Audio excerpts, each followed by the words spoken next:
Vamos a tener tres intervenciones, en realidad, en esta sesión de Michael Pettit, Kim Dong-kyu, y va a estar Antonetta Bruno.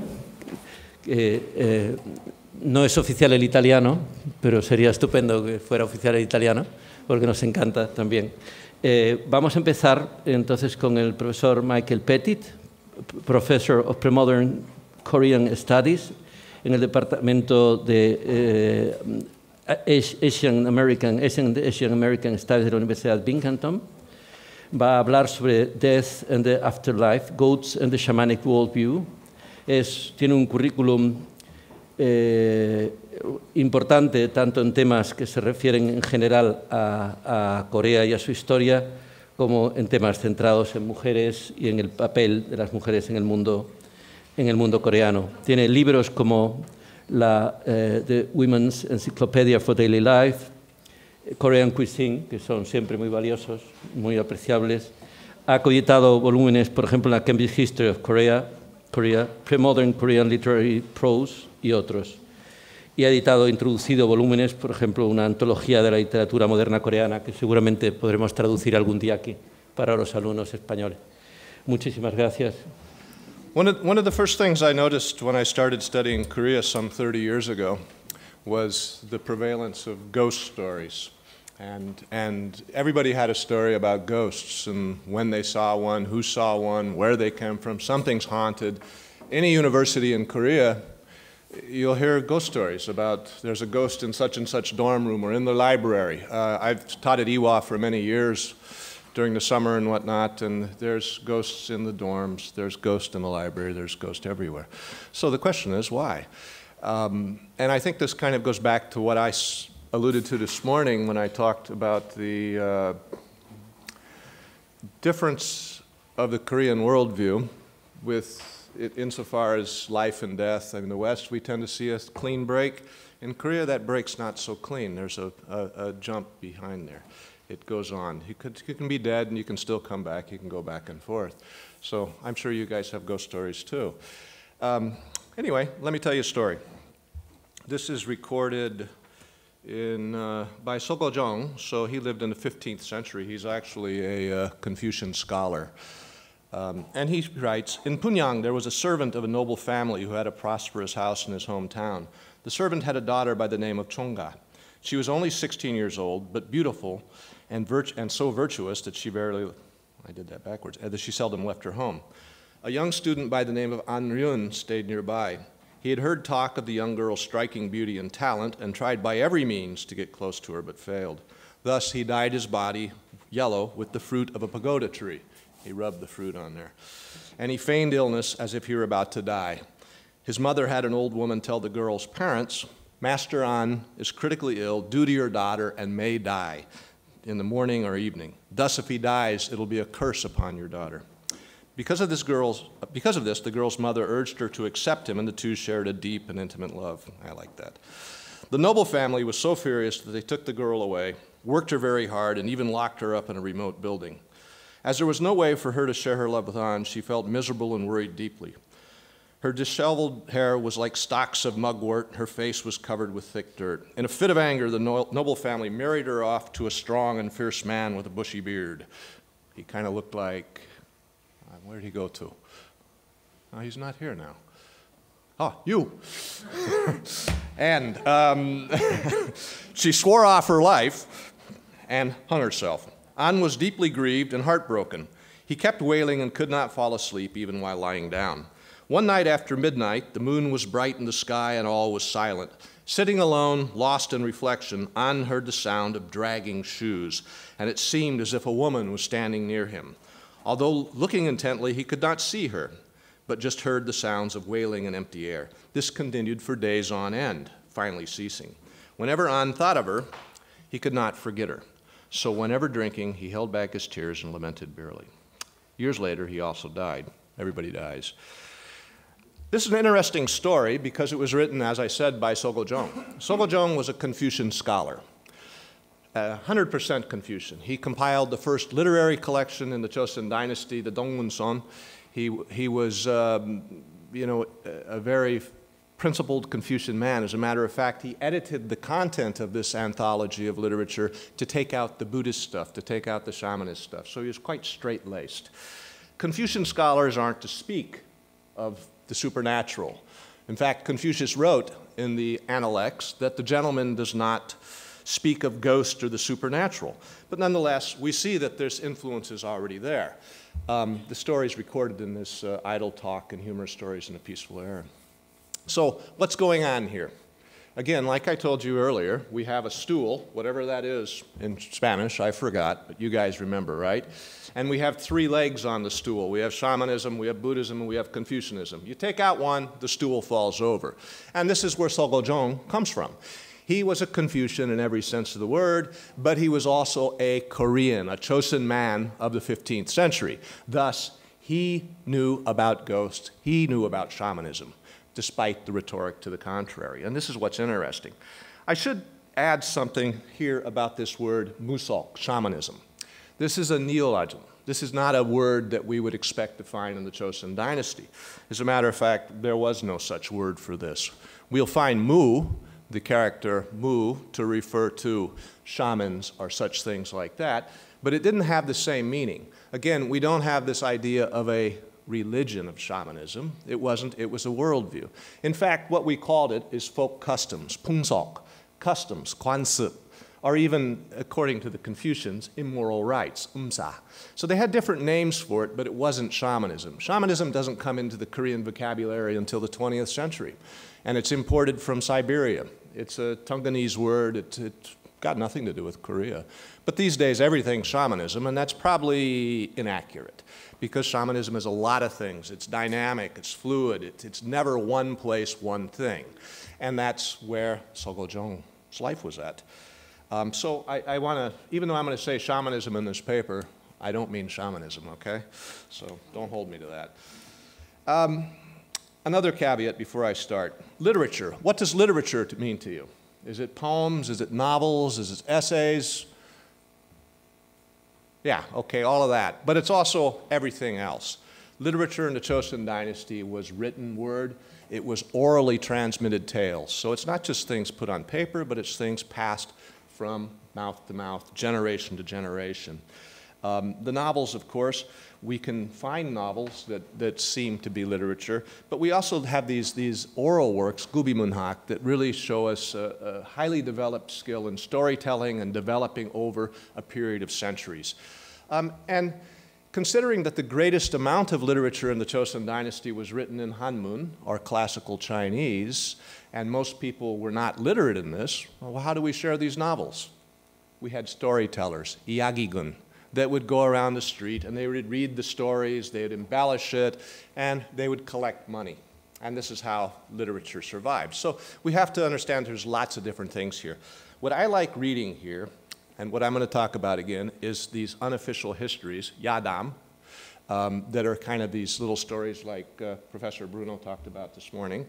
And also legends, chonsol, things that are passed on from generation to generation. Shaman songs, muga. You guys saw the shamanic rite yesterday, and so on and so forth. So anyway, we have all sorts of different things that we're going to look at here, okay? Let's go on. So, shaman songs. I think I have a shaman song here for you. Remember yesterday at the beginning of the ritual that the shaman purified the area to get rid of all the miscellaneous ghosts, the chapki, the kishin, the stuff like that you don't want around when you're doing a ceremony. Well, here's an example of one. This was recorded in the 1930s, and here the song goes. The impurity beyond the baleful directions, the impurity within the baleful directions, the impurity rising from slaughtering horses, the impurity rising from slaughtering cattle, blah, blah, blah. It goes on and on. There's impurities for everything. If you don't take care of it, you'll have a problem. There'll be a conflict. This is one of the jobs of a shaman, is to make sure that we have a balance between the spirits and between the living. When she holds a ritual and they start beating on the gong and beating the drum, all these spirits that are floating around in the world are coming down because they're hungry. They want to be fed. And so she needs to make sure she puts those spirits where they go before she does this. This is a type of kishin. This is a type of ghost, right? And I don't know if you noticed yesterday at the end of the ceremony, she did something else. They took a little bit of food, they took a little bit of liquor, and they threw it out, and they gave it around, and they got rid of the spirits at the end, because we don't want the spirits sticking around. Spirits and people are mostly like oil and water. We don't mix very well. If we're shooken up a bit, I suppose we will, but that only lasts for a little while, doesn't it? So that's where we go. So we have these songs to purify. There's an acknowledgement in shamanism that there's spirits everywhere. There are spirits in this room. There are spirits in the roof. There are spirits everywhere. It's hard to get away from a spirit. I mean, you even have somebody like my buddy here, the pestle ghost. A pestle, of course, is something that women use to pound rice, and it gets passed on from generation to generation, year after year. And all these women, after they leave this world, their spirit is captured somewhat in this pestle, and it's passed on from generation to generation. So simply leaving the world, dying, doesn't get you out of here. You need to do more than that, and that's where these things tend to exist a little bit longer. Anyway, in the shamanic worldview, we have rituals designed to send people off, and this is really an important part of shamanism. Antonio, this morning, you gave a great paper on Pari Wongju, and Princess Pari is just that woman. She's the one that the shaman calls to grab the spirit and take them to the next world after this long process of purification and whatnot. We need to do that. Some spirits don't want to leave this world, and this is problematic. Part of the function of shamanism is to eliminate the bad influence. It's called sai, the bad influence of spirits. What kind of spirits have bad influence? Well, it's spirits that didn't see their life complete. And this is something really important in Korean culture. And one of the things that stands out to me after 30-some-odd years of studying Korea is this idea of completeness. And if something's not complete, there's a problem. And death is something that can cause that problem. So what kind of spirits do you think we could run up against? Well, we have guys like the Kekgui. Do you guys read Chinese? I added this for you. No? Oh, man. Okay, I guess I should have just done Korean, huh? Kekgui. The Kekgui is the person that dies away from home. Hopefully I won't become one before I get home.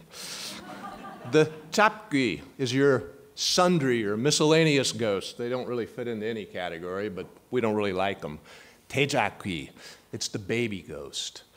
Mongdal, the unmarried man. Chonyo, that's all the movies. That's the unmarried woman. That's the scary one. Mulgui, somebody that drowns. Klimong, the ghost that comes into your dreams. Do you guys know about Kai? About the ghost that comes in the night and sits on your chest and you can't breathe, and you know about that? Yeah. So there's all sorts of ghosts that we have. I mean, but there's just ghost after ghost after ghost after ghost in Korean culture. And these are the ones that we've got to worry about because they cause problems. But we have good ghosts. We have good ghosts like the Pyeonsokakshi. She's actually good. That's the ghost of the privy. Because, believe it or not, in pre-modern Korea, people had a lot of bowel and stomach problems. They didn't have purified water. They didn't have refrigerators. Do some thinking here, right? And so, who do you need to protect you? The ghost of the outhouse. That's important. She's a Shin. She's a very important god. But on the other hand, we have these ghosts that are out for revenge, and these are the scary ones, the Tejakgui. Here's a ghost that died before they were weaned or when they were young. And what do you think they want out of this world? They want revenge. They want to keep somebody else from finishing that cycle. Now, we know that infant mortality was astronomical in the Joseon dynasty. I mean, you read biographies of upper status women, and you'll find out that they had 13 children and 2 lived. You know, they're having children all the time, but it's just not, because the infant mortality was just ridiculously bad. There were all sorts of diseases. So how do we explain that? You've got to explain that for something, and that's where this ghost comes in. We have the Chonyokui. I mean, what's the matter with an unmarried woman? Well, the cycle, it's not completed. The cycle's not completed. And that's where a lot of this comes from, I think, that we see. And it comes up again and again. It's a real part of Korean culture. And a real part of shamanism was to create this separation, to put these people where they need to go. And of course, the subject of most of this is the ghost with one, or han. This is the ghost with a grudge. This is the ghost that died in a situation where they were wronged. This kind of goes back to what I was saying this morning again, that there's this sense of that we can appeal to the supernatural and something will happen that'll make it right. I'd like to believe that's true in the world, and I think it's comforting to believe that it's true in the world, that if something bad happens to you, somebody will take care of you, even if it's a supernatural being. And Koreans had this same thing, but they also had the opposite side of this, that people that were wronged could come back and cause problems. I'm not sure which story I want to read next. Well, let's do Arang. Do you guys know Arang, the story of Arang? Oh, why don't you teach them this? I'm joking. Arang was the young daughter of a magistrate who was appointed to a new office in Milyang, which is in southwestern Korea today. She was a beautiful, young, virtuous girl, a devoted daughter. Unfortunately, the nanny and the manservant at the house where her father was were not good people. The manservant wanted the daughter for himself. The nanny was in cahoots with him. They got her out of the house. He got hold of her. And, you know, depending on which ending of the story you like, either she was raped, cut up in little pieces, and thrown off in the woods. Well, that's a hell of a way to die. And so she comes back. She comes back to the magistrate. Oh, her father, by the way, is so ashamed at his daughter for her behavior that he quits his post and goes back to Seoul. A new magistrate's appointed. The ghost appears before him, and the magistrate dies from fright. Another magistrate dying from fright. Another magistrate dying from fright. It goes on until one day a virtuous man with a good heart, like Antonio, is appointed magistrate, and the ghost appears before him and tells her story, and he says, okay, I'll investigate. And he does, and he finds her body. He punishes the people that did what they did, and she's released. She's able to go on to her next life. This is a pretty important story. They built a shrine. There's a picture of it. It's still in Milyang. You can still go there. You can make offerings to her. In the 5th lunar month of every year, they make offerings to her. So there's some belief that this is still something that needs to be done to keep her happy. But this is the ghost that people were afraid of, I think. There she is there was a TV story about her, right? Didn't they have a drama about her? That ghost doesn't look very frightening, I'm sorry. I can deal with that. All right, on to the next part. I don't know, how am I doing on time? Oh, I got a little time. I got about 10 minutes? Yeah. Okay, I'm good. I'm good. I'll be quick. All right. So, now, our concept of death is a little different today than it was before. Today, when you think of the undead, you think of these guys. Yeah? Zombies. Do they have zombie movies in Korea? I think so. I mean, this is kind of a comical image, right? Zombies are going around. What do they do? Eat brains or something? But they do something. But this is what we have today. But the concept in pre-modern Korea is a little bit different. There were ghosts that could be beneficial. There were ghosts that could hurt you. But there weren't these guys. There were no zombies like these fellows here. So people that died, once again, have their cycle broken, are prone to be that. But there are also things that can help you. I have a story here next by Lee Soo-kwang, who is well, he's given a lot of credit as being one of the new waves of scholars in late Chosun. He wrote an encyclopedia. He was into the Shirak, or practical learning movement. He was a part of that, I suppose. And he writes about, this isn't Lee Soo-kwang, yeah it is, that he writes about there are many stories of trees and rocks being possessed by supernatural entities. Since trees are living things, many more ghosts depend on them, and as many old trees are hollow inside, odd entities are fostered there. Recently, a Sonbi, a scholar by the name of Shin, cut down a tree near a grave, and a ghost followed after him. Thus, every night they slept together, just like people, and every attempt to drive off the spirit was unsuccessful. Shin inevitably became ill and died. This undoubtedly was the result of ghostly love. I'll leave it at this. Here's one of the main reasons that we find the female ghost being so dreadful, that female ghosts were said to be able to bewitch or to trick men and to sleep with them and cause all these problems. Now, it's kind of funny, looking at this 400 years later, that men are blaming women for their own, desires, right? But nonetheless, this was the case in the Joseon dynasty. It's the woman's fault that men find her attractive and is willing to sleep with a ghost. I don't know, but I kind of like that part. Anyway, we go on and on with this, but there's lots of this. Yi was a Confucianist, but nonetheless held these same beliefs. He put them in his books. He caused this to happen. We know that shamans, and even though the upper status, the Yangban people were supposedly away from shamans, they called them to their house all the time. I have this diary here, the Mukche Ilgi, written by Yi Mun-gon, in which he talks about calling a shaman to his house to heal his son when he was sick. So again, shamanism is that appeal for help when nothing else works. And this goes on. I don't have enough time to get into that a whole lot. I want to tell you another story, though, because I like this story. And it's about a man who falls in with a woman, and, well, bad things happen. It goes. Tukok was a Kisang from Songcheon, and she had great beauty and talent, and she was an excellent singer and dancer.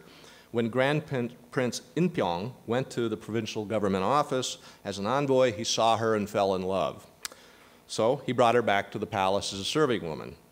He gave her great favor, and every time there was a banquet, he called her, come be with me.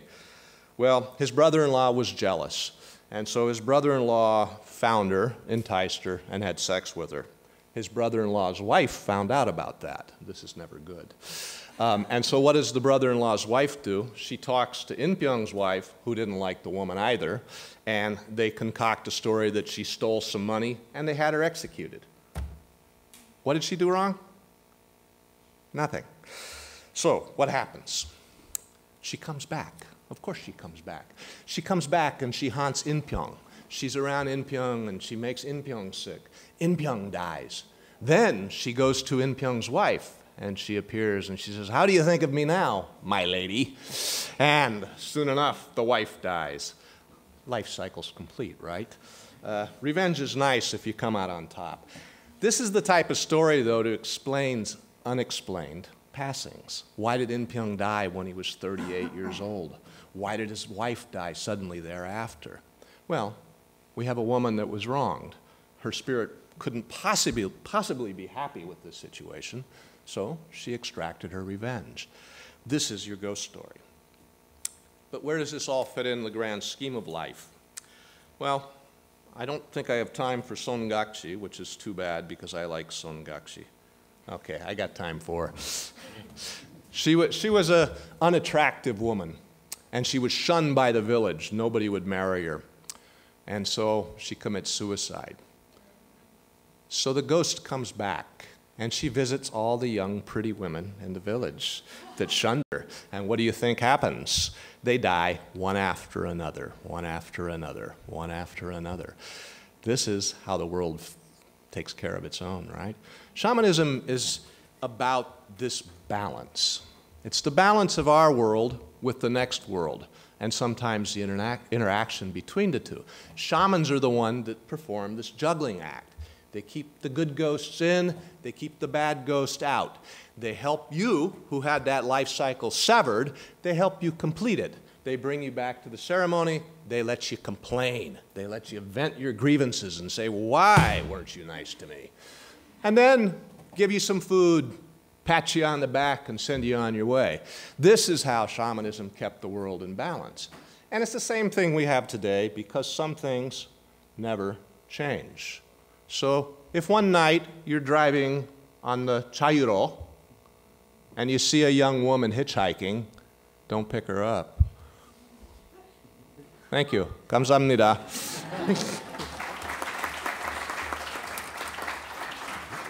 Miraremos el mundo de otra manera a partir de ahora, que no lo tenga claro.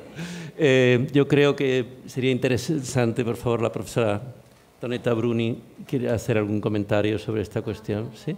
I don't have much things to say, actually. I would say that he's a very good oral performer. I mean, Michael Petty, professor. And he's he's able to transform the written literature in something orally vivid atmosphere.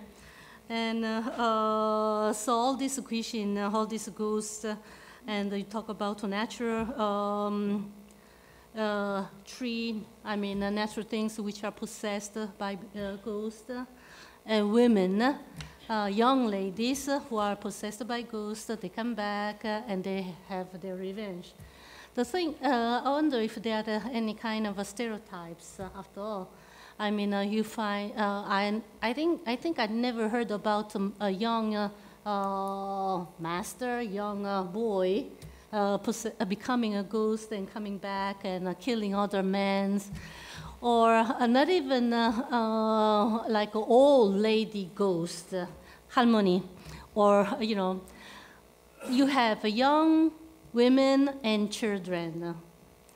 And even if the history teaches that there are many yangban and soldiers who died and etc., and they can become a ghost. But if they become ghosts or no, we don't really know. The fact is that they don't come back.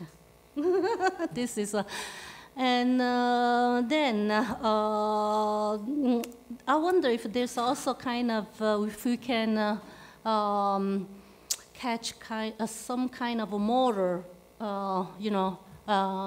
teaching behind these stories.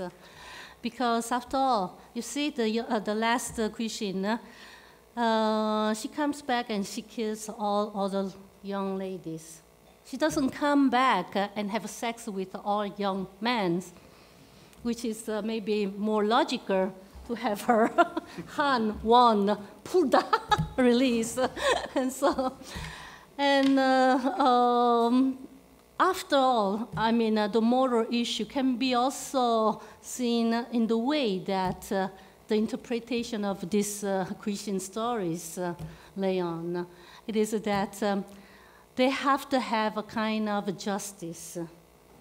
And there must be a person who make this justice for them. If not, they will just keep coming and coming and coming and torture psychologically, physically, or even to death. So this mediator is or shaman or governor, magistrate, let's say, who is, we say, like in Europe, illuminate, Borghese, how to say Borghese, I don't know in English. Anyway, illuminate intellectual and who understand the farmers' worldview, but they don't really reject it. They try to interpret, they try to intermediate, let's say, in some way. And so we have this young man who are illuminated. And so the justice has to be done. Because they come back as they feel that justice has not been done for them. They are really full of anger and all these things. So the moral issues, moral teachings, after all, is always there in some way. And it is not a case that this, all these documents, Yadam and etc., are written by Yangban. For Yangban, after all. I don't know. What do you think? Do you agree? They stem from the male fear of female sexuality. I mean, this is an absolute reason for it. I mean, a beautiful woman's dangerous because she makes a man crazy.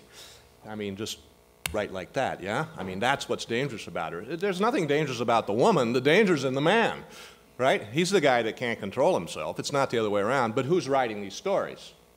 For the most part, men. And so why would they cast themselves in a negative light, right? Not going to happen. As far as men, no, you don't have, oh, you don't find the stories about male unmarried men coming back and wreaking havoc. That's not there. You do find stories about soldiers. And the state would sponsor rituals to satiate, send off the spirits. They'd employ monks, shamans, whatever, to do some sort of mass to get rid of these soldiers, say after the Imjin Wedan or something like this. But that's different. That's the state. That's the state. But yeah, the stories are interesting in what they show us about the conceptions of women, about men.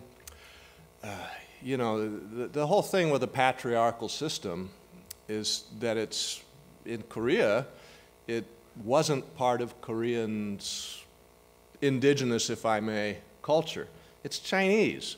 It was imported in the Goryeo period. It takes 300 or 400 years before they can ram the foot in the shoe.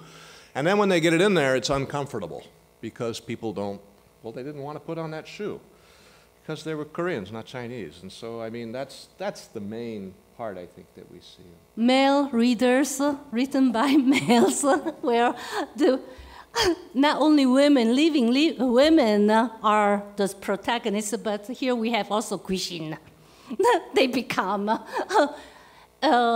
protagonist, supernatural protagonist for the pleasure of man. The Buddhist perception and the shamanic perception of the next world really kind of mingled together, say, by the 13th century. So you had Buddhist monks doing kut. You had Buddhist monks acting as fortune tellers. I mean, it was really, the Buddhist monks took over a lot of the same functions. So you find stories about monks being able to get rid of ghosts and whatnot, or to sending somebody off, a spirit or something. So you find about the same thing in there.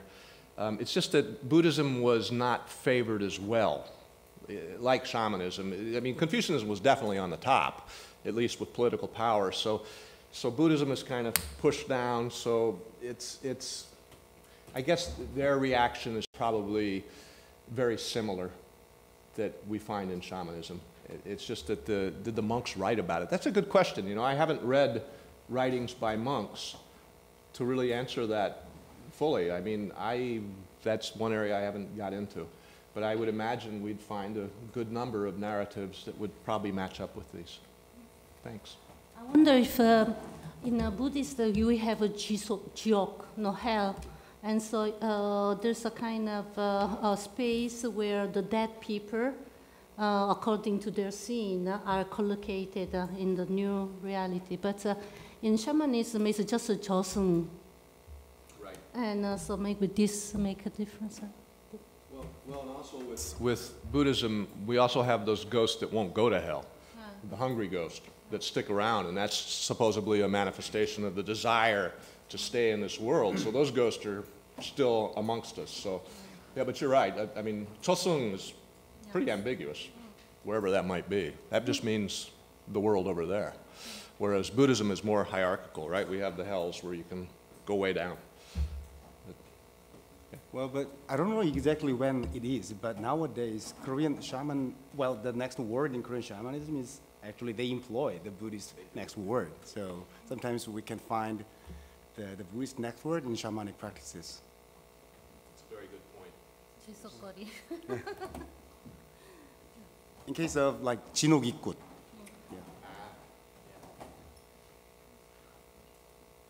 But still, the joseon is the other word. It's not geographically identifiable space. It can be, as one shaman told me, just near you, behind you, in front of you. So if the ghosts live in joseon, you can easily understand that they are surrounding you. Yeah. That's why Guishin could come back so many times, right? That's right. ¿Alguna pregunta más? That's great.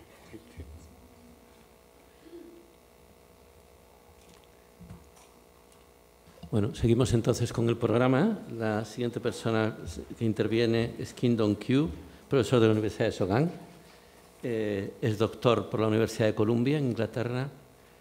Es investigador del Instituto de Cultura Religiosa y ha hecho una tesis doctoral sobre la diversidad del chamanismo coreano, el efecto del discurso y la formación de la identidad del chamán. Su paper va a ser sobre el chamanismo y la religión. 또 인사드립니다. 오전에 만났었죠. 아주 가장 높은 곳에 유교가 있었지 않습니까? 조선시대, 방금 패티디 교수님이 얘기하셨듯이. 근데 한국이 일본의 식민지가 되었지요. 1910년도에. 그 즈음해서 이제 유교는 더 이상의 한국에서 가장 파워풀한 어떤 그런 이념이 되질 못합니다. 그 시기에 많은 지식인들이 전통, 유교 이런 것들을 전부 다 나라가 망하게 된 이유가 바로 여기에 있다. 그리고 우리는 빨리 서구 문명을 받아들여야 된다. 자, 이와 같은 생각들을 많이 했었어요. 그리고 그 이후부터 이제 한국의 샤머니즘은 미신이라고 하는 타이틀로 불리게 됩니다. 자, 근데 그래서 지금까지도 많은 한국인들이 무속을 미신이라고 생각을 해요. 여러분들 한국어 배우실 때 제일 어려운 것 중에 하나가 높임말, 어른에게 하는 이야기와 친구에게 하는 이야기의 표현이 조금씩 다르지요. 근데 무당들 같은 경우에는 아무리 나이가 많아도 한 40, 50년 전만 하더라도 어떤 경우에 아주 나이 어린 사람이 나이 많은 무당에게 친구 대하듯이 그런 말투를 썼다고 그래요. 그러니까 지금까지도 사실 한국에서 무속 그러면 물론 한국을 가장 잘 알려줄 수 있는 것이라고 하는 전통이라고 하는 이름으로 분류되기도 합니다만 여전히 많은 경우에 미신으로 그렇게 알려져 있습니다. 그래서 제가 왜 그러면 미신이라고 무속을 생각하게 됐을까에 대해서 사실은 발표하려고 하는 내용이 바로 왜 미신이라고 하는 타이틀이 무속에 붙게 되었을까, 그리고 그 이면에는 어떤 과정들이 있는지를 살펴보고자 했던 겁니다. 2007년도에 독일 여성이 이름이 안드레아라고 하는 독일 여성이 한국에 와서 내림굿을 받았어요. 그래서 무당이 됐죠. 이제 그 일이 신문과 방송에 보도가 됐습니다. 그래서 이제 그 방송을 보고 여러 사람들이 인터넷에 댓글, 리플라이를 달았죠. 그랬는데 보면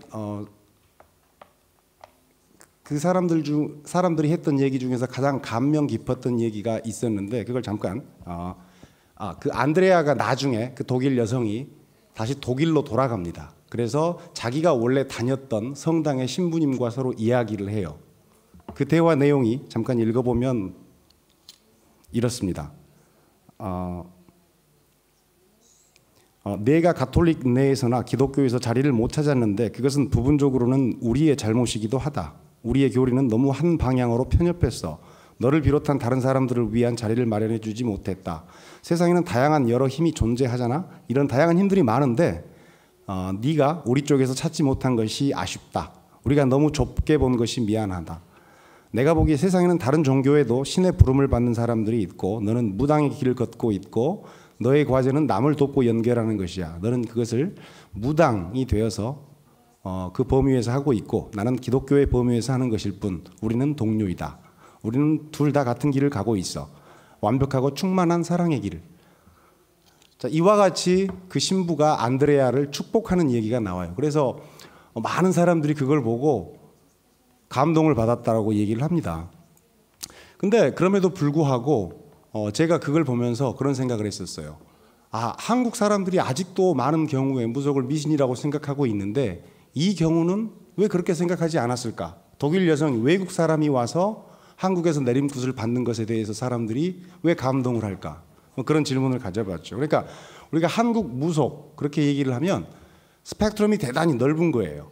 아주 부정적인 이미지, 미신이라고 하는 부정적인 이미지로부터 또는 아주 한국의 전통을 잘 보여주는 문화, 이렇게 두 가지. 그래서 1960년대 이후에는 한국의 문화유산, 문화재로 지정이 되기도 합니다.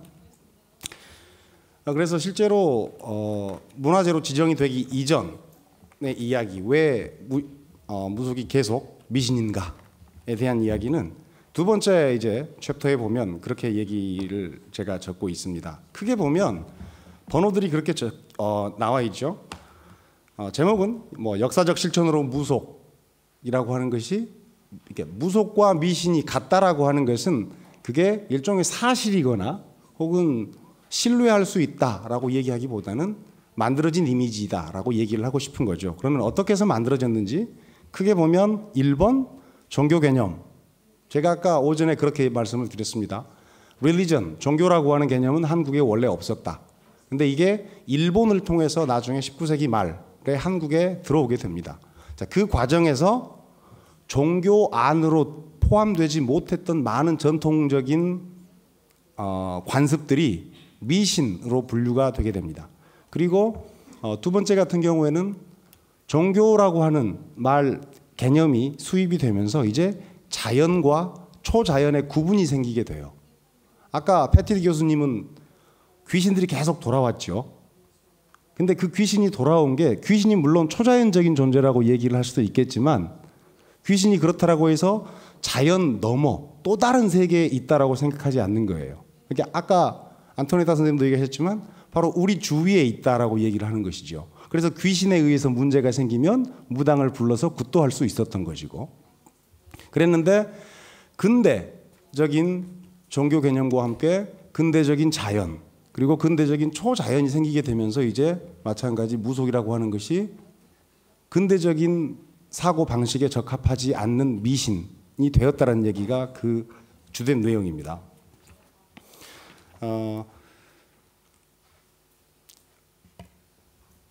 그래서 그 부분과 관련해서 그 동아일보라고 하는 신문이 있어요. 1930년대 2번에 있는 부분 얘기입니다. 1930년대 신문에 보면 당시에 최근에 5개월 동안 말라가에 비가 내리지 않았었다라고 그러죠. 그랬는데 비가 내리지 않으면 뭐 하죠? 혹시 아시나요? 비 안 오면 그냥 비 올 때까지 기다려야 되나요? 옛날에 한국 사람들은 비가 안 오면 하늘에 제사를 지냈어요. 비 좀 내리게 해달라고. 그래서 어제 굿할 때도 아마 제가 부탁을 했죠. 말라가에 비 좀 내리게. 어제 그래서 제가 그 무당에게 그렇게 부탁을 했습니다. 굿이 끝나고 나면 말라가에 비가 좀 내리게 해달라고 잘 좀 빌어주시오라고 했으니까 아마 비가 오면 무당의 덕입니다. 신령님의 덕이고. 자, 그런데 어쨌든 그 1930년대에 기우제가 한국에서 열렸어요. 그래서 동아일보라고 하는 이 동아일보라고 하는 신문은 근대화가 한국이 빨리 근대화가 되었으면 하는 그런 바람을 가지고 있던 지식인들이 글을 많이 썼던 신문이기도 합니다. 거기에 보면 이런 얘기가 있어요. 근래에 드문 가뭄이 조선을 덮쳤다. 이런 때 새삼스럽게 자연의 위력과 인간의 무력함을 통감하며 과학적 지식이 짧은 사회에서 초자연에 기도하는 기우제를 최후의 보루로 삼는 것은 가련할 지경이다. 사람이 자연의 위력에 대면하게 되면 그 반응은 두 가지 태도에서 벗어나지 못한다. 하나는 자연의 경외감을 느껴 경배하고 스스로 초자연의 힘을 빌어 자연에 저항하고자 하는 것이니 여기서 갖가지 미신 내지 원시적 종교가 나온 것이다. 여기서 보면 기도의 대상은 초자연이 되고 있죠. 그리고 자연 현상은 초자연적인 존재에게 빈다라고 해서 해결될 문제가 아니다라고 생각을 하는 거예요. 자연 현상들은 빨리 과학이 발전해서 무슨 어떤 과학적인 혹은 기술 문명이 발전해서 하늘에서 구름을 만들어서 얼른 비가 내리게 해야 되는 것이라고 생각할 수가 있겠죠. 근데 그게 가능할지는 모르겠습니다. 그래서 이게 기우제라고 하는 제목으로 실렸던 글인데요. 바로 이러한 시각이 당시에 종교라고 하는 개념이 들어오게 되면서 자연과 초자연이 구분되고 절대 초자연의 세계는 자연 세계의 움직임에 개입해서는 안 된다라고 하는 그러한 관념이 명확해지게 되었다라고 얘기를 할 수가 있습니다. 초자연적인 존재와 물리적 현상 세계의 직접적인 연관성이 있다라고 믿지요. 그런데 무당은 아까 패티드 교수님이 귀신이 계속 돌아온다라고 얘기를 하셨는데 여러분들 믿습니까? 귀신이 있다라고 생각하시는 분 한번 손 들어 보십시오. Raise your hand if you believe that they are the ghost. 감사합니다. 많네요. 근데 그러면 귀신이 내 생활에 영향을 미친다. Not psychologically, but physically 실제로 육체적으로 혹은 뭐 이렇게 심리적인 문제가 아니라 육체적으로도 나에게 영향을 끼칠 수 있다라고 생각하시는 분 손 들어 보십시오. Raise your hand. 아마 이제 그런 사람들이 바로 미신을 믿는다라고 많이 비판을 받은 거예요. 왜냐하면 자연 세계에는 자연의 법칙대로 운행이 돼야 되니까.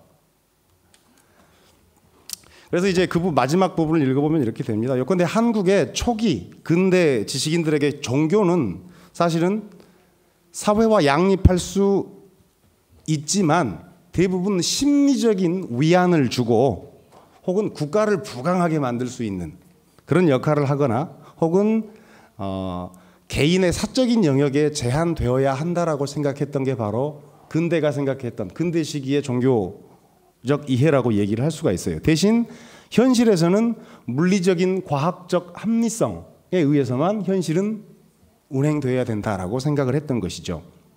근데 이런 관념에 비추어 봤을 때 비가 안 온다라고 기우제를 지내고 비가 오지 않으면 신령님에게 제사를 지내서 비가 오게 한다라고 하는 생각이 이 당시에 그러니까 초기 근대 한국 지식인들에게 얼마나 말도 안 되는 것이라고 생각했겠습니까? 그리고 당시에 서구가 바로 어떤 근대의 모델이라고 생각했던 당시의 한국 지식인들에게 있어서는 빨리 이걸 처분해 버려야 될 그런 아주 문제가 되는 그런 관습이었던 것이죠.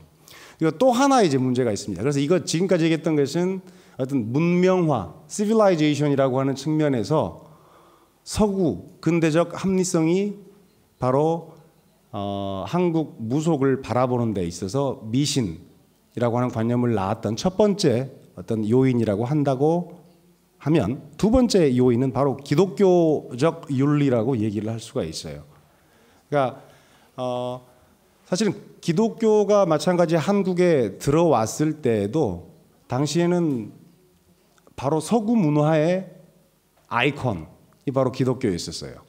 그렇기 때문에 그리고 또한 종교라고 하는 것을 일종의 사다리로 만들어서 무속과 같은 종교는 애니미즘, 토테미즘 이런 종교들은 아주 진화가 안 된 원시 종교라고 생각을 했던 거죠.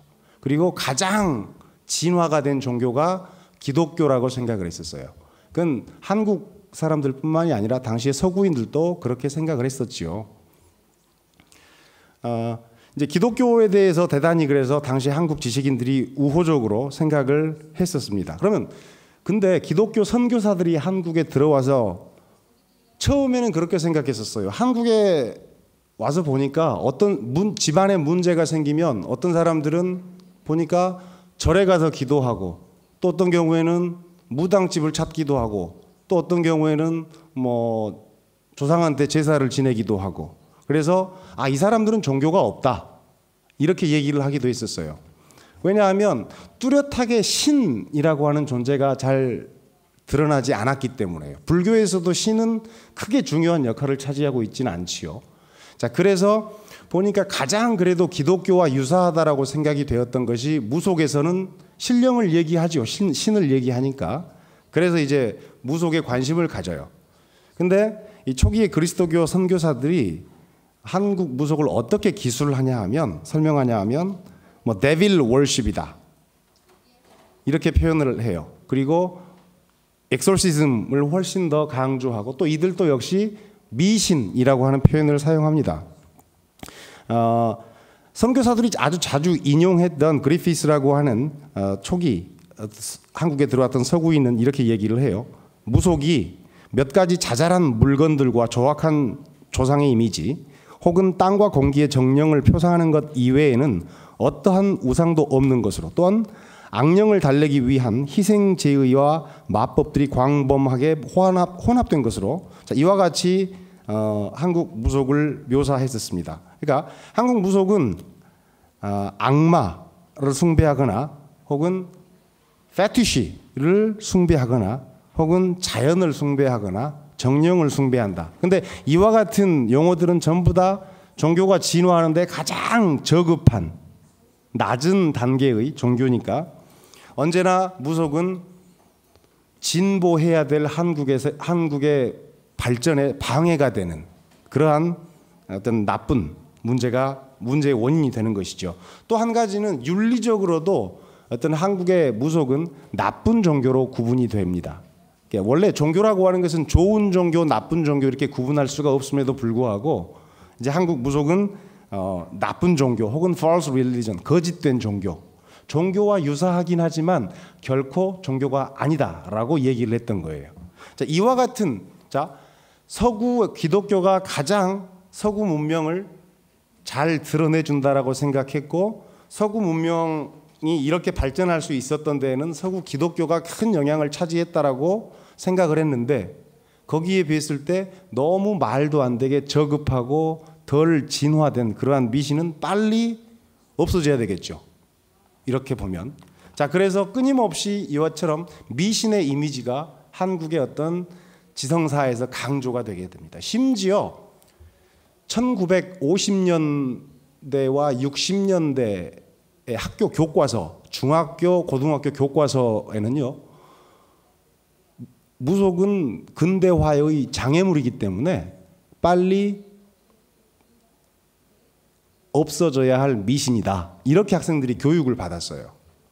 물론 지금은 젊은 학생들이 미신이라고 생각하지는 않더라고요. 어쨌든 자, 그와 같은 방식으로 해서 지속적으로 무속이 바로 미신으로 문제화된 것이죠. 조선시대에서 무속 역시 음사라고 하는 이름으로 불렸다라고 했었죠. immoral right라고 얘기를 했었는데 음사였지만 그래도 신은 있다라고 생각을 했었어요. 유학자들 역시도. 그러니까 귀신 얘기도 했었겠죠. 근데 이제 근대 지식인들은 귀신 이런 건 아예 없다. 이렇게 생각을 하게 되는 것이죠. 자, 이렇게 되면서 항상 신에게 빌어서 현실의 문제들을 해결하려고 하는 어떤 무속적인 세계관은 결국에는 미신으로 위치되게 됩니다.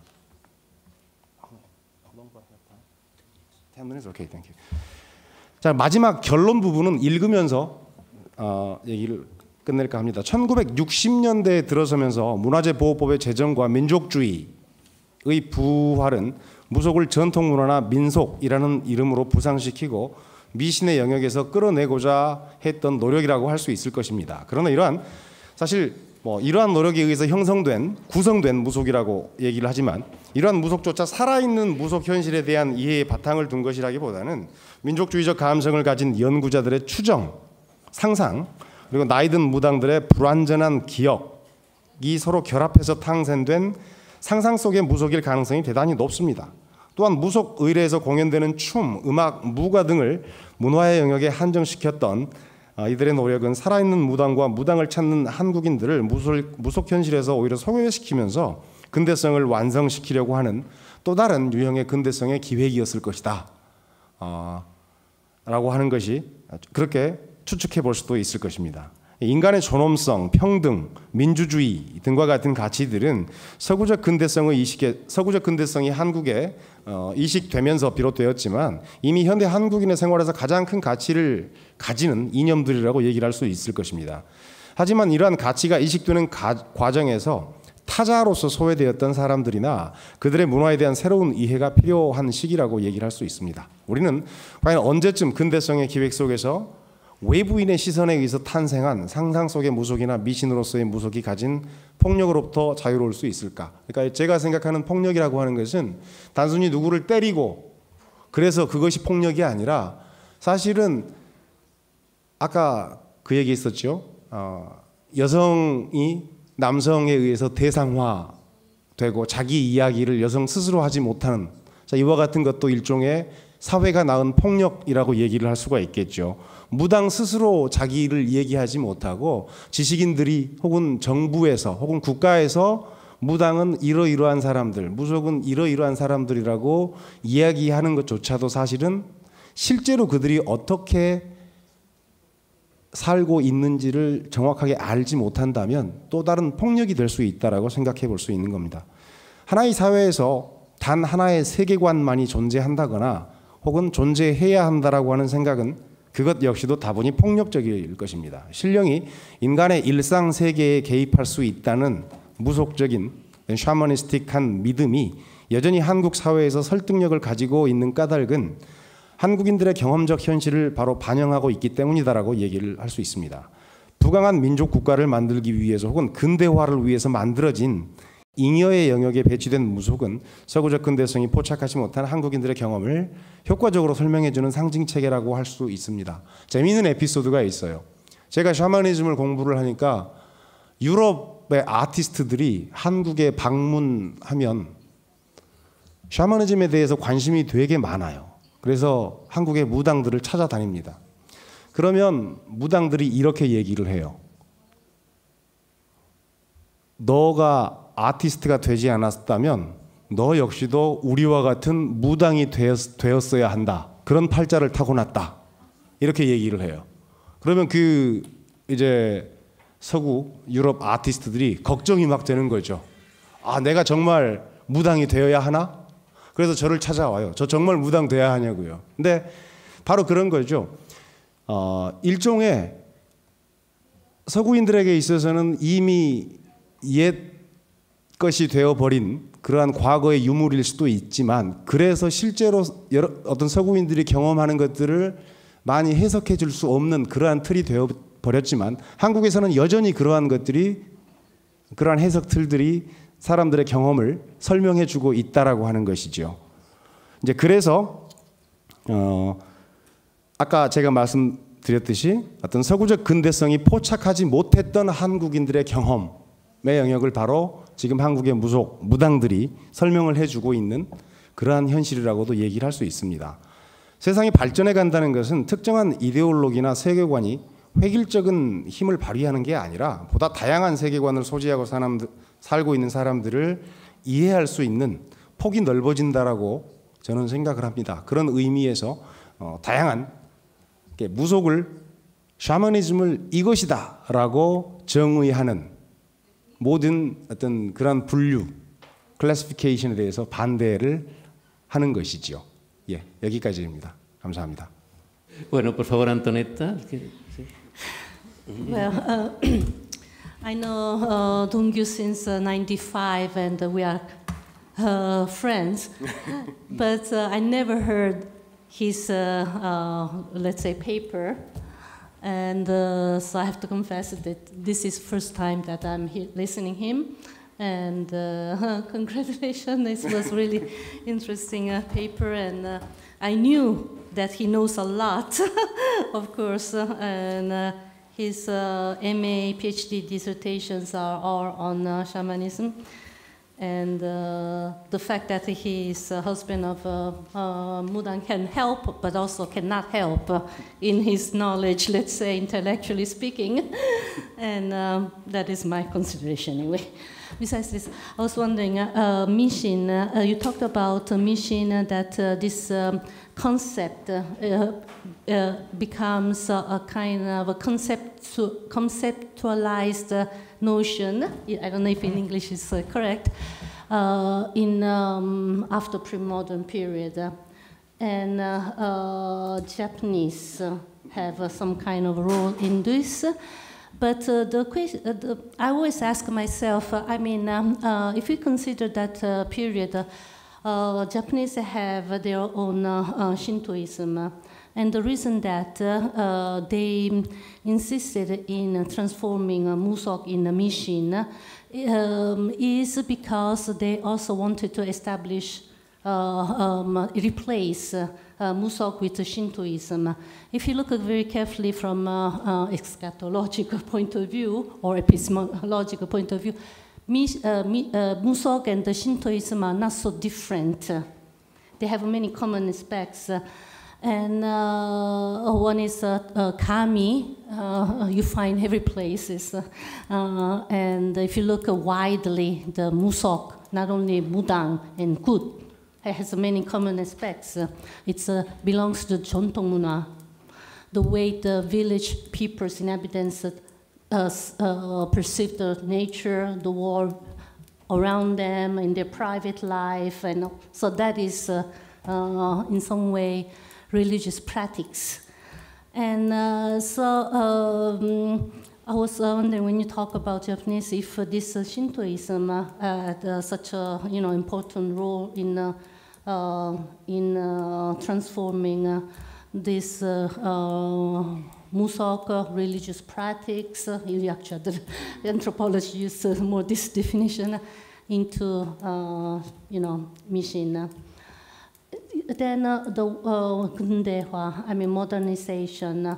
This is behind this you see Catholicism, Protestantism, and but also there, if we consider the many aspects, there are many common aspects. Common points. Like in time ago, we had a hard discussion in Italy in a Vatican radio. If the priest who can exorcise.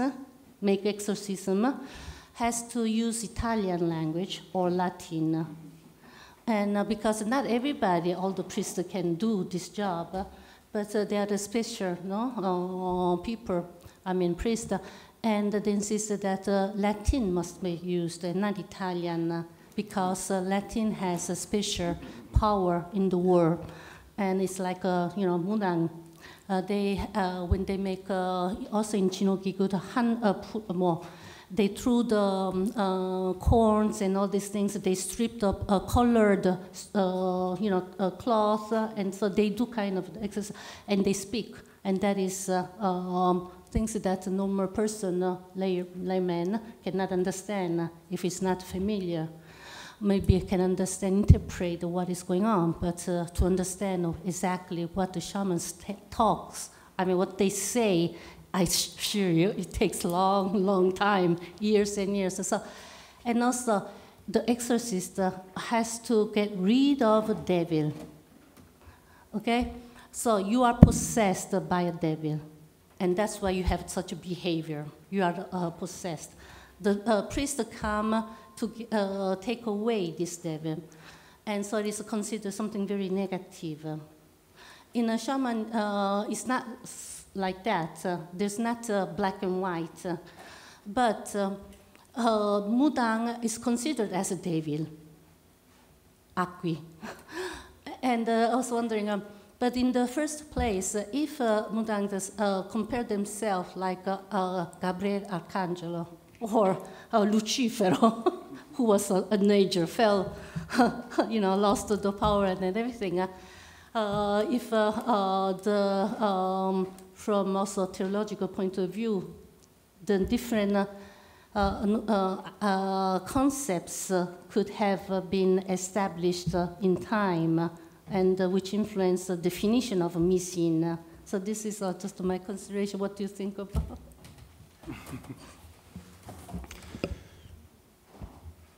저는 한국말로 합니다. 답변을. For the Korean Studies program, I think I need to speak in Korean, right?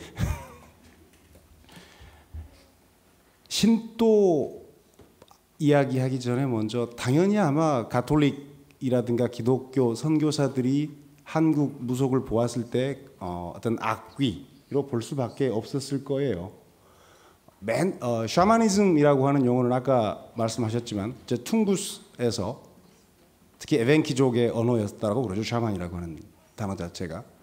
근데 신 내림을 받고 신에 포제스 된다라고 하는 이 관념이 사실은 그리스도교 선교 당시에 가톨릭 어떤 주교들이라든가 가톨릭 신자들에게 있어서 되게 이해하기 힘든 거였답니다. 어떻게 감히 인간과 신 사이에는 넘어설 수 없는 거리가 있는데 아주 그냥 평범한 인간 사람처럼 보이는데 어떻게 신에게 빙의 될 수 있을까?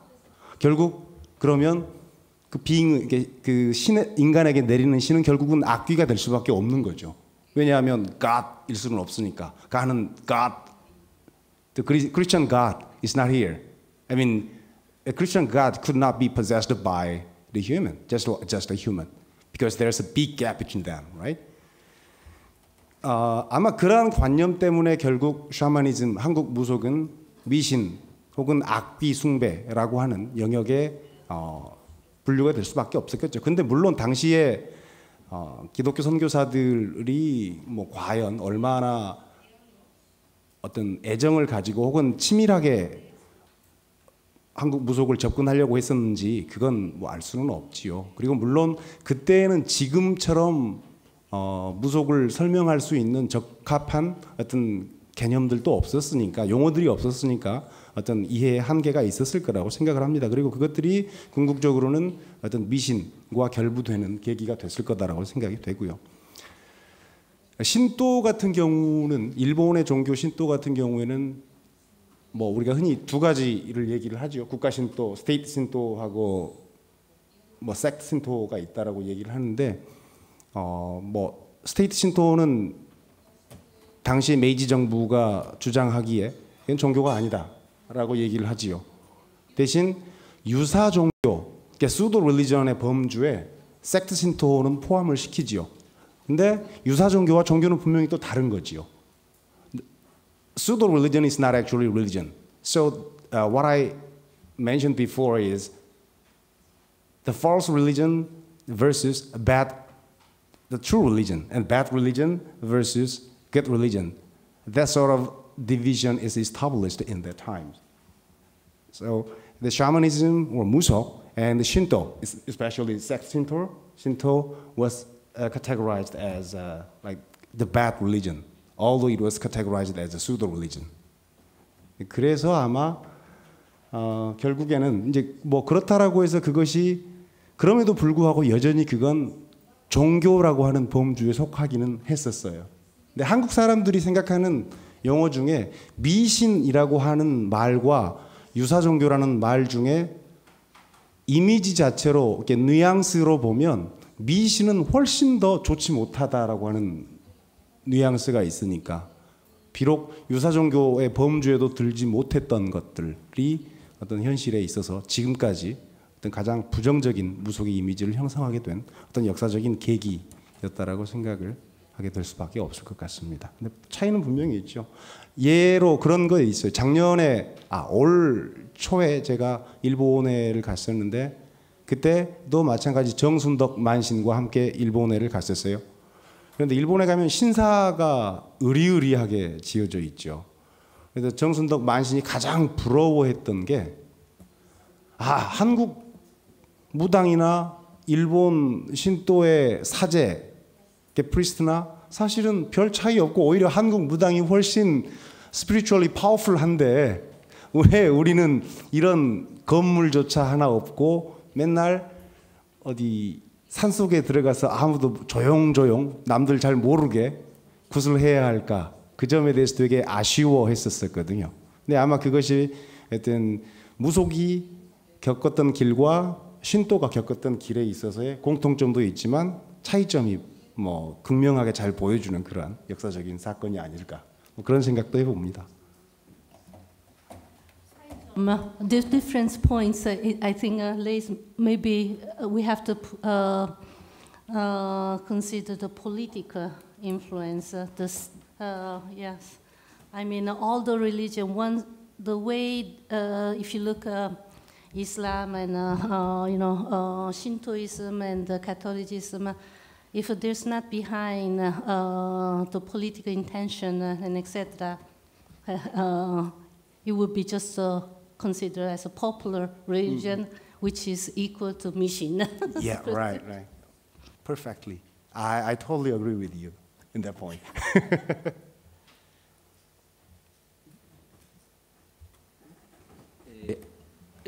Es el turno de las preguntas, entonces, si quieren.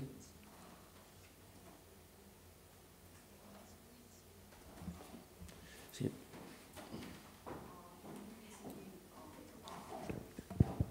교수님 말씀 감사합니다. 오늘 되게 많은 공부를 하게 됐는데 교수님, 김동규 교수님께 질문이 있어요.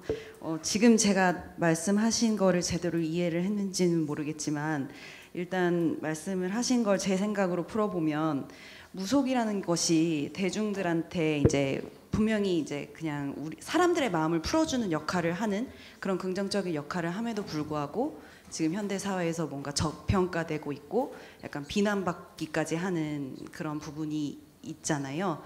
그런 긍정적인 역할을 함에도 그렇게 비난을 받고 있는데 그러면 무속이 우리 사회 내에서 지금 이렇게 약간 음지에 있고 약간 쉬쉬하는 그런 쪽에서 메이저로 올라올 수 있는 그런 어떠한 방법이 있을지 한번 고민을 해보셨는가? 한번 어떤 방향으로 해야 우리가 조금 더 이런 무속을 종교의 한 축으로서 조금 인정을 하고 좀 긍정적인 방향으로 생각할 수 있을까요? 저는 개인적으로 무속이 지금 우리가 생각하는 종교의 레벨 뭐 거기까지 올라오면 이미 또 무속이 아닐 것 같다라고 하는 생각들을 늘 합니다. 무속의 큰 특징 중에 하나가 손님이 찾고 싶으면 찾고 안 찾아도 되고요. 그러니까 우리가 흔히 자 가톨릭에서는 예를 들어서 뭐 하이라키가 있는지 없는지 정확하게 알 수는 없지만 신부님과 레이 빌리버하고 누가 더 위계상 높죠? 일단 신부님이 더 높다라고 생각을 하죠. 근데 물론 뭐 영적으로 spiritually 더 높으시겠지만 뭐 현실적으로도 약간 한국 같은 경우 한국만 어떤 놓고 상황을 놓고 보면 신부님들이 일반 평신도보다 훨씬 더 존경을 받아요. 사회적으로. 영적으로가 아니라 사회적으로. 근데 그래서 함부로 못 하죠. 근데 재미있는 건 무속에서는 긍정적이기도 하고 부정적인 측면이 동시에 긍정적인 측면이 되기도 하는데 오히려 조금 더 편하게 무당의 지위가 사회적 지위가 아주 높지 않기 때문에 더 편하게 접근할 수 있는 게 아닌가. 그래서 더 많은 사람들이 가깝게 있지 않을까. 뭐 그런 생각도 해보았습니다. 근데 뭐 제가 사회 활동가가 아니기 때문에 무속을 어떻게 지위를 높여야 한다. 거기에 대해서는 어려운 대답일 것 같습니다. Mi pregunta sería, antes hemos hablado de que se está produciendo un cambio en la percepción del chamanismo, del concepto de Mishin hacia un concepto como patrimonio cultural de Corea que hay que respetar y conservar. Mi pregunta es si de verdad es palpable que se está retrocediendo en esta forma de, digamos, discriminar el chamanismo y si incluso se está viendo gente proactiva en creer las creencias chamánicas en Corea, entre sus alumnos, entre la gente que usted conozca, y si realmente cree que es realista pensar en un, digamos, resurgimiento del chamanismo como elemento coreano común que podemos ver en Seúl. He visto que muchos amigos y compañeros coreanos ha sido aquí en Málaga la primera vez que veían un rito gut. Si realmente cree que podremos realmente ver como algo ya normalizado en Corea el tema del chamanismo.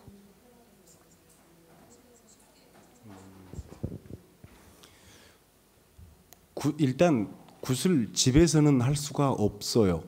어제 우리 굿당 설치할 때 그 무대를 세팅할 때 그것 있었죠.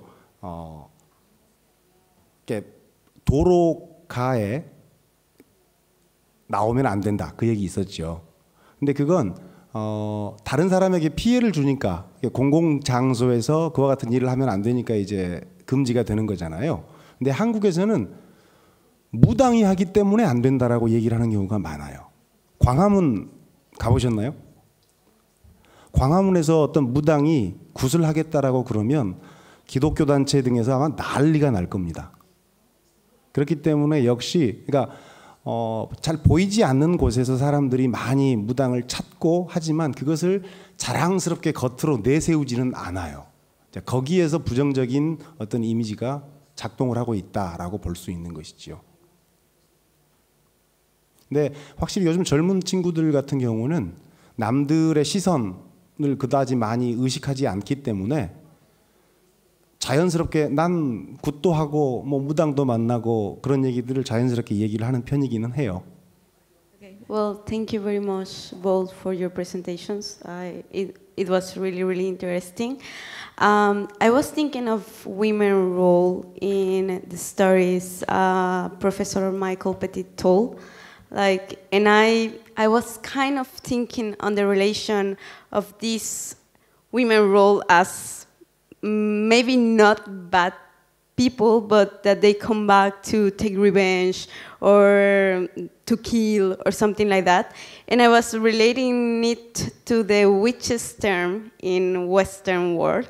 Like the witches are these bad people who are seen as malevolous, you know, because they do magic and everything.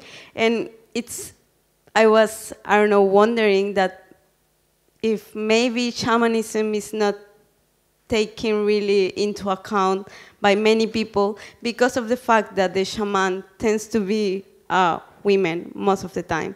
So I don't know, do you think, is there any relation with this sense of having a woman as the main character in shamanism, with the fact that shamanism is not taken like very serious by a lot of people, also imposed by Western thinking in the way that women have played this role, like women with some kind of powers are related with wishes, where most of the times is related with, you know, malevolous person and is of the demon, and this kind of image that Christianism and Catholicism has depicted for women. I don't know.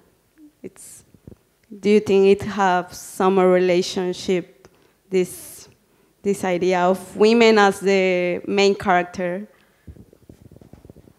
Yeah. I mean, we look at the first translations of Mu, the Chinese character for Mudang, and it's translated as witch. I mean, it's this perfect thing. And so you look at Matthew's, the Chinese dictionary, and it's a witch. I mean, you bring all that Western baggage into here and you throw it on Korea, and it's yeah, they're witches. And you know, the problem, shamanism, or I don't like using shamanism because I don't think it was shamanism, but Pungsok, the customs of the people from Shilla, from the time we have written records, show this kind of decline in the status of shamanism. Even though I said I wasn't going to use it, you got to call it something. But you see this decline. I mean, initially on in Shilla, in the Shilla kingdom, I mean, shamans were advisors to the king. They were the Hwarang. They were these people that had special powers to protect the country. They were kings, yeah. And in Goryeo, we still have this connection between the shamans and the crown, you know, the royals. I mean, we have the Kyuje, the rain rituals where they called 500 or 600 shamans together to make it rain, and things like this is happening. But the decline is going down because there's better things. And for me, religion historically has been about excluding people. I mean, in the West, and I know nothing about the West, it's, you know, it's Latin, right? I mean, when I went to Mass as a child, it was in Latin. I don't speak Latin.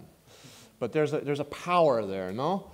And so when we get more attractive and more intellectual worldviews, such as Buddhism and Confucianism coming into Korea in the 4th century and onwards, it becomes elite. You have to study. You have to be able to read. And we can limit knowledge. Who has it? You come to me, I tell you, because you can't access the sources. And so shamanism falls to women. Here I go again, shamanism. It falls to women, and it becomes this religion of women and common folk and other lowborns. You know, so it's nothing good. And so there's always this disdain. And I mentioned one of the diaries where this Yangban man is talking about having to call a shaman to save his son who's dying. And he didn't want to do that. There was a real, you know, he had a distaste for them. They were noisy and women. So yeah, you're right. Yeah, it is, I think.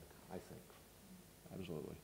I think if we talk about role of women in religions, you have a witch on the one side, but you have also saints, no, female saint, who receive the call of God, let's say, no, and it's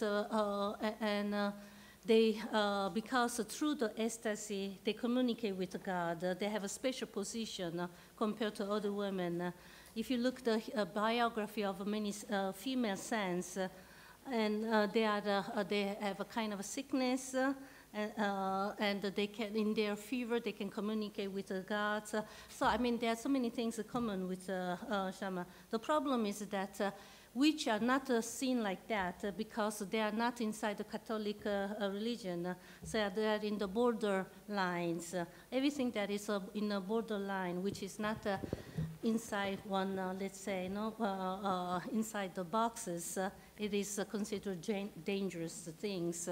And it happens among yourself, I think, if you are the, I don't know, nowadays, homosexuality is accepted, and there, if you accuse, if you misbehave toward a person just because it's third sex, or you don't even use the homosexual word anymore. I mean, there's transsexual or all this kind of. So, but they had to fight a lot to have their right, dignity, and etc. Because they were borderlines. There were no men, no women. They are both, and maybe more one, more other, and whatever. Anyway, they are in the borderlines. I see in these terms that shamans are in the borderlines. Witches are borderlines, but the female saint, they have more or less the same common spiritual experiences, religious experience, but they are not in the borderline. We have pictures, but they don't become a pope, of course. Oh, yeah, well, actually, even in Siberia, there are a lot of the male shamans, and the number of the male shaman is more than like the female shaman. But I don't know why in Korea, the female shaman is much more than male shaman. But, the first shaman in Korean history may be Pangun, the originator of Korean nation. Sometimes he is regarded as a first shaman, but I'm not sure. But, the client, let's think about the client. Who is searching for shaman, and who is the priest of the household religion? Actually, the Korean shamanism is very close to the household work. So the male, the elite, the Yangwan elite, in the case of Yangwan elite family, the male take part in the Confucian ritual. However, the many gods in household, such as the porch, the god on the porch, and the god of what is Taedilbo? The beam. Yeah, pardon me? The beam. Yeah, the beam. Well, and also the gods in the privy. Oh yeah. So maybe those gods should be worshipped by the priestess of every household. That is the women's job. So the client is female. So in that case, the female shaman is much more comfortable to the female client. That's, I think, one reason of that, the character of Korean shamanism. I'd like to add some nasty things about Musok and Mudang, because we're talking too positively. Also, nasty things belong to Musok, and so shamanism and nature. Okay, nature, sanshin and the stars and everything, etc. But how could you imagine how many trash they, at the end of each ritual, how many trash there to be burned or to be hidden under the earth? How you call this? Respect for the nature?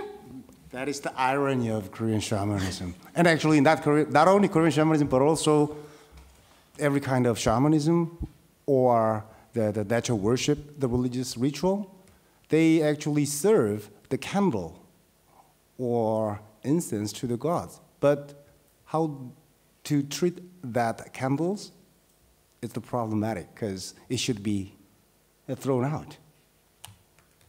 That make the earth sick. It's an irony of, I think that that is the irony of our life and the human being itself. Anything else? 진짜 문제예요. Es la última oportunidad de hacer una pregunta, por ahora. Si no, entonces consideramos cerrada esta parte de la sesión, ¿no? Y viene ahora la despedida, ¿no? El cierre del Congreso con muchas lágrimas, ¿no? Porque se ha pasado muy bien, pero vendrá así.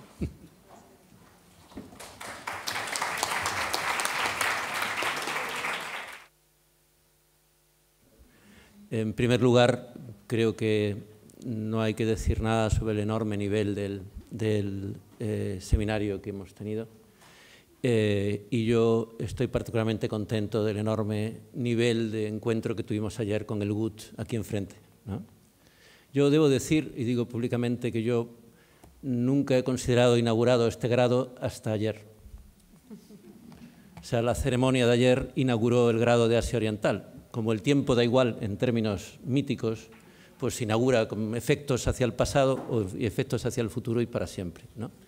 Hemos tenido un encuentro magnífico en este sentido y yo quiero recordar que hay algo mágico también en que hace como 10 o 11 años no existía nada de esto. Y yo siempre recuerdo que nuestra primera actuación en temas coreanos fue una mesa redonda que se hizo aquí, en la que después de un gran esfuerzo conseguimos que hubiera más gentes en la mesa que en el público, ¿no?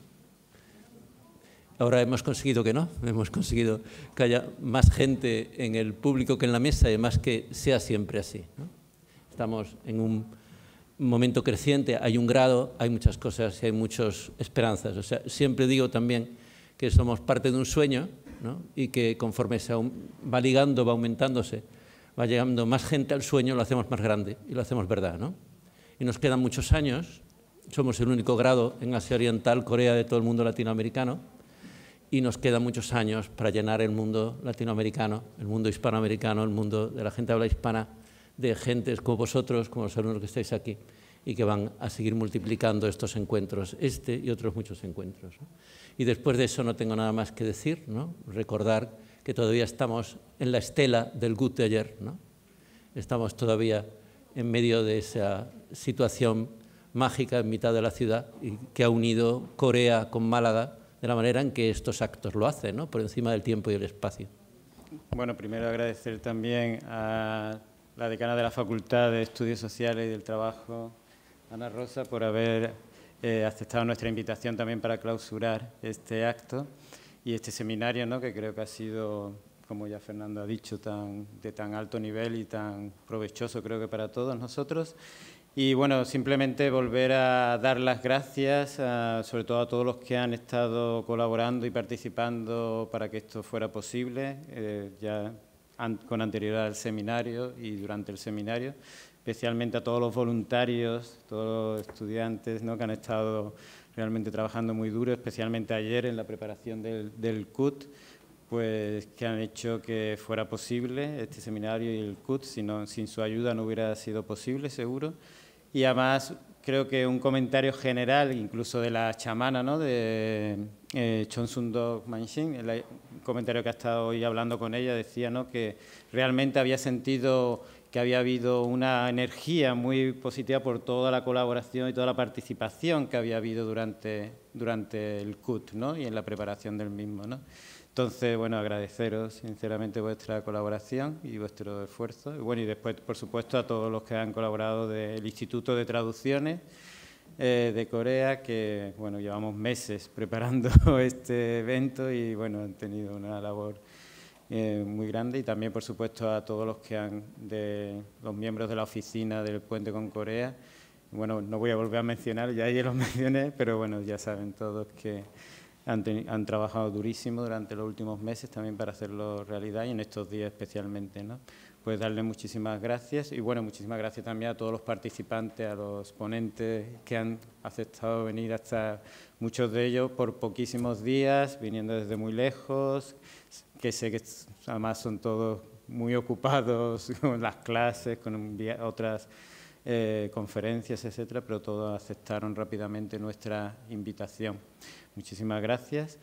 Y bueno, simplemente decir que este acto y esta clausura prácticamente es también la clausura de nuestra Semana de Corea, que llevamos prácticamente 2 semanas, entre 2 semanas haciendo actividades.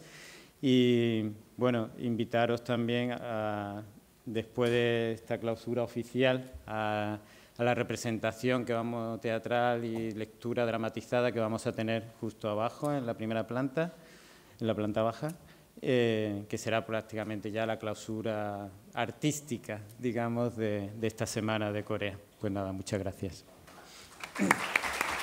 Por mi parte, quiero en primer lugar, por supuesto, agradecer la invitación que me cursó Antonio para poder estar aquí en la clausura del seminario, por dos razones fundamentalmente. Por un lado, para reconocer lo que considero que es oportuno y es necesario cada vez más que se haga en la universidad. Por un lado, desde el punto de vista de la colaboración, ¿no? Es fundamental la colaboración, es muy importante, la colaboración entre instituciones académicas o profesionales, que todos tengamos un espacio donde poder colaborar y desarrollar proyectos de forma conjunta. Yo creo que de esa forma estamos dando a la sociedad una imagen de lo que desde la universidad hacemos y se puede hacer. Sin duda el nivel, como indicaba perfectamente Fernando, el nivel de este seminario ha quedado puesto de manifiesto y en parte va unido a esa colaboración entre diferentes entidades, instituciones, en este caso concreto.